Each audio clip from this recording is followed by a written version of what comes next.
Nobody must be more special a friend than your own husband or your wife. உங்கள் மனைவியை காட்டிலும் உங்களுடைய கணவனை காட்டிலும் சிறந்த ஒரு தோழனோ தோழியோ உங்கள் வாழ்க்கையில் இருக்கக்கூடாது.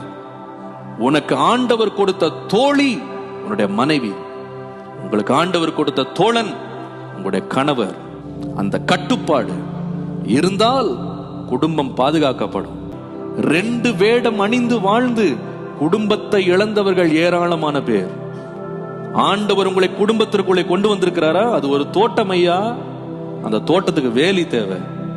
வேலி இல்லாமல் போகுமானால் மனைவியின் வாழ்க்கை சின்னாபின்னம், கணவனுடைய வாழ்க்கை சின்னாபின்னம், எல்லாவற்றுக்கும் மேலாக பிள்ளைகளுடைய வருங்காலம் நாசமாகும்.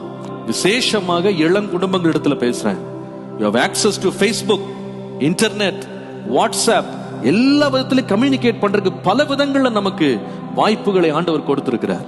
இந்த வாய்ப்புகளை பரிசுத்தமாகவும் நேர்மையாகவும் உண்மையாகவும் பயன்படுத்த வேண்டிய மிகப்பெரிய பொறுப்பு ஒவ்வொரு குடும்பத்திலையும் இருக்கிறது.